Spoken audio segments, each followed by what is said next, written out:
Meantime, let's bring in a resident of neighboring North Santa Monica, Gabriel Gigliotti, along with search and rescue expert, retired Navy Captain Armen Kurdian, and the national correspondent Jeff Paul, who has covered many, many fires and knows exactly what these things can and cannot do. To you first, Gabriel, you're living just a stone's throw from where these flames are burning right now. What's your plan should this get worse? I mean, yeah. Well, my parents were evacuated. The house I grew up in is right on the cusp near Yosemite, and they're out. I have an aunt who's in Brusty Canyon. She's out. My cousin in the Palisades, they're out. So we're just kind of keeping an eye on things. When you say out, Gabriel, where are they going? Well, my mom's at my sister's house. My parents are at my sister's. Okay. And my cousin is at another cousin's house. So, yeah, family for now. And do they have somebody that can keep them in the know about what's happening in their neighborhoods, what's happening to their property? Is anybody staying back, or is everybody pretty much getting out? Everybody's getting out. Yeah.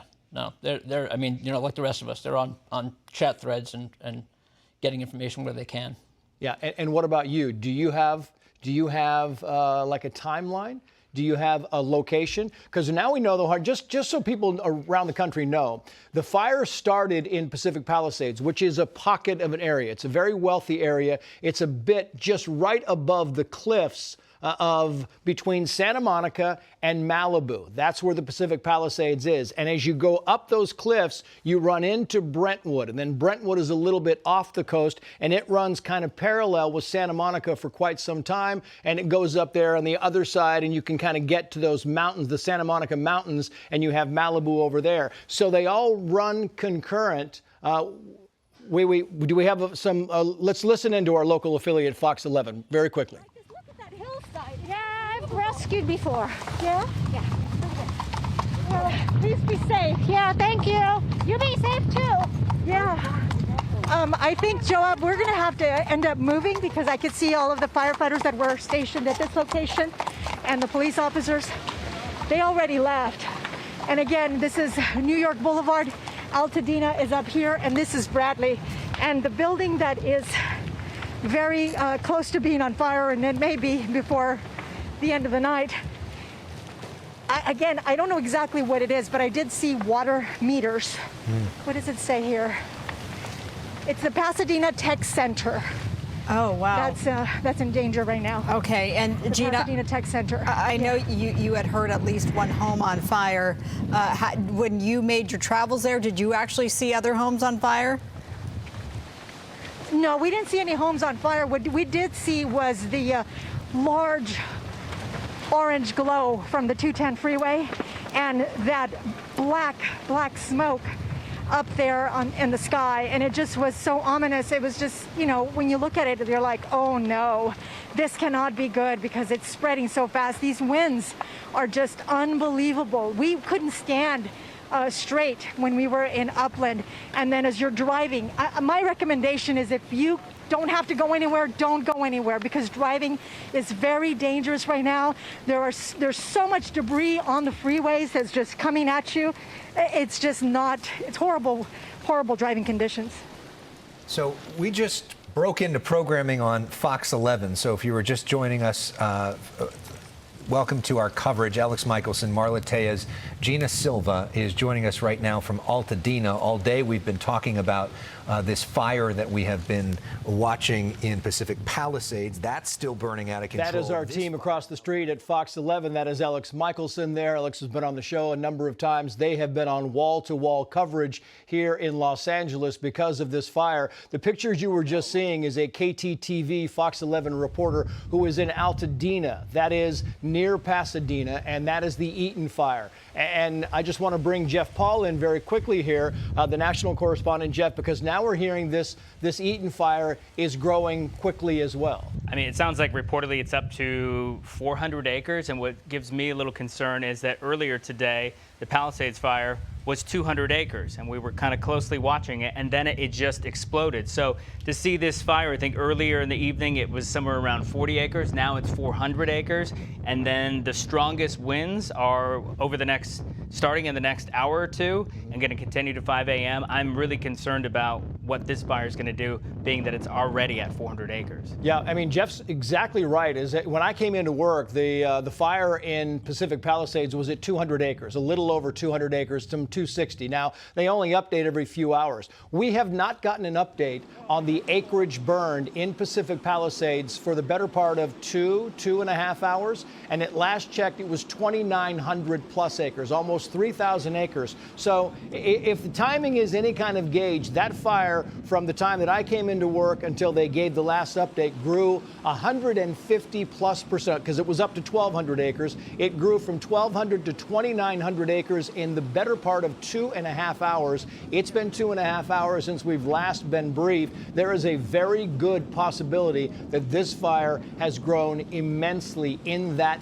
amount of time. We're not going to get another update on the size of the fire, Jeff Paul, until sometime around 8 o'clock tomorrow morning. That's after all these massive winds come in. That is going to be a possibly stunning update. And if anyone's ever been to the Pacific Palisades, and if you haven't, it is a very curvy area, like lots of twists and turns.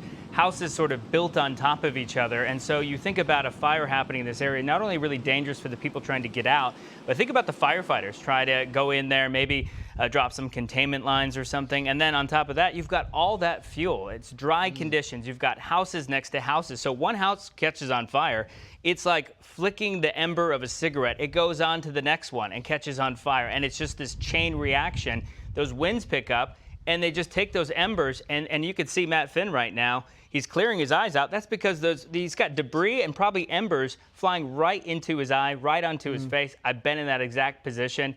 It's not fun, and it's extremely dangerous. And it's worth noting that Jeff Paul and myself and Matt Finn, we have gone through these fire training exercises covering fires for many years. I mean, you have to go through them once, a couple of times a year, just so that you are current, just so that you know when you go out to the scene, you know how to behave, you know what to wear, you know where to go, and you know who to listen to and who not to listen to. But as you look at the live pictures from our Fox affiliate KTTV, you get a better idea of the scope of this fire and how big it is, because it was in the Pacific Palisades at 200 plus acres. It then exploded to 1,200 acres. It then exploded to 3,000 acres. And now we're getting information that this thing has pushed into or close to, I don't want to scare anybody, into and close to the Santa Monica border, which is next to the Palisades, next to Brentwood. And it is pushing, as our previous guest told us, it is pushing into the Brentwood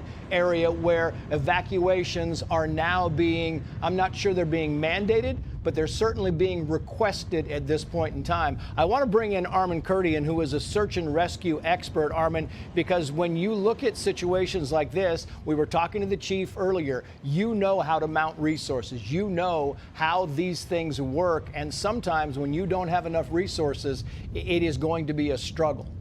Trace, the chief made a very interesting discussion about the aviation side of it, and that they brought in some aviation, but now that it's night. And not only that, consider the fact that, you know, this fire, this intense heat, the air is rising from the ground very, very rapidly. Now you couple that with the winds, the eddies, the darkness, the hills, and it is exceptionally dangerous for aircraft to be flying in that area. So you could even have the resources, as he says, but you can't actually deploy them because you can't deploy them safely.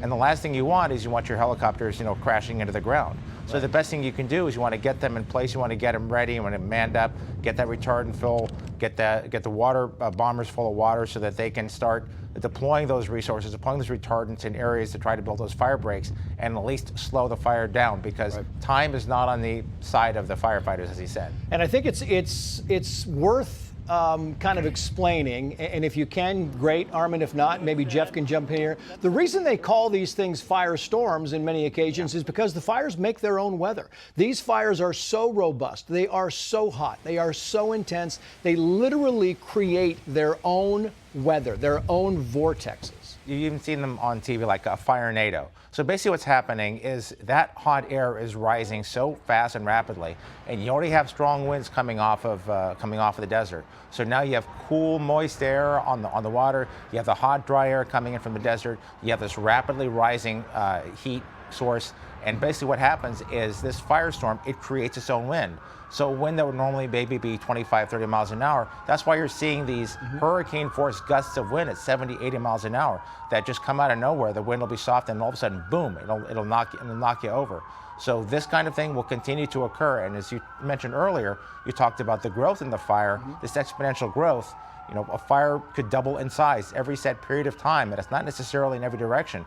It could double in size in one particular direction, growing and expanding very, very fast in one direction. These fires can move at the speed of like 40, 50 miles an hour, so it's nothing to be nothing to toy with. And not to scare you, Gabriel, but clearly, I mean, this fire is moving in different directions that nobody knows about because the wind is kind of moving in different directions that nobody knows about. It is mainly coming from east to west, but in that capacity, it is also shifting and moving, and it's kind of moving and spreading north and south as well. I mean, I guess the comforting thing for you is this studio where we are right now is before your house. So this, if the fire was to move this way, we would evacuate before you were told to evacuate. Yeah, if that makes you feel any better. Yeah, that's good. Do you have things to do? Do you have people need to get out? Do you have stuff that you have already packed up, or what's the plan if this thing gets closer? You will have some time, but what is the plan? Yeah. I mean, you know, like anyone else, we've got to sleep with one eye open, basically, and keep an eye on things. And we've got family and places to go if need be. But it's just amazing how fast it's moving. Yeah, it really is. It's amazing, Jeff, because they talk a lot about the 2007 wildfires in California, the 2003 wildfires. I covered both of those fires in San Diego and Los Angeles County. At one point, there were dozens of fires, and there were thousands and thousands of homes being consumed in those fires, and it lasted as long as the wind lasted. And when the wind died down, the fires were very quickly eradicated. But the fires last, like the chief was saying, as long as the wind lasts, because the wind is what's propelling these things primarily. Absolutely. And you think about all those homes burning right now, that's what they're going to do right now. Those homes are just going to burn. And that's the unfortunate reality of the situation we're in, is this doing anything to try to protect these homes right now would only put these officials, these firefighters in danger, and it would just be a waste of resources because, like you said, the real fight happens once those winds knock down. And one thing I did want to bring up, that order from Santa Monica is a mandatory evacuation order. Yeah, they put it out on social media saying this is a lawful order. This is north of San Vicente. But I got to tell you, Trace, I live in Santa Monica. I'm not too far away from there. Right. My partner works right there on San Vicente. I mean, this is hitting really close to home. Yeah, it really is. And it's interesting, Armen, because when I talk about these fires of past years, you know, the firefighters literally would give up neighborhoods because they couldn't fight them. So because thousands of homes were burning, once a neighborhood primarily caught fire, they wouldn't go and protect the rest of the homes because they couldn't. There was no chance of saving. They would go to the next neighborhood and try and play defense there, and the next neighborhood, and it kept going and going for days. There are so many analogies and similarities to military tactics. You know, the firefighters, they're the Army. They're the ones that were out there on the front lines. And at some point, they have to say, you know, if I try to put this fire out in this location, I can't get my resources there. I'm not going to be able to do it. I have to make that judgment call, which is obviously very painful for some people in some neighborhoods to know that your house has to be sacrificed. But in order to save, you know, say 90% of a city, you have to say, okay, here's where we're going to set our line. We have the time to set up this line. We have the time to set up fire breaks. We have the time to set up an area where we're going to deprive the fire of its fuel. So at that point, it makes the fire slower, you know, fire breaks, flame retardant, earthen walls, whatever it needs to be. But the firefighters need that time to set up those barriers, and they can't do it if they're always right up against the front lines. Let's go back to the scene very quickly, Armen. Hey, Sean Hannity here. Hey, click here to subscribe to Fox News YouTube page and catch our hottest interviews and most compelling analysis. You will not get it anywhere else.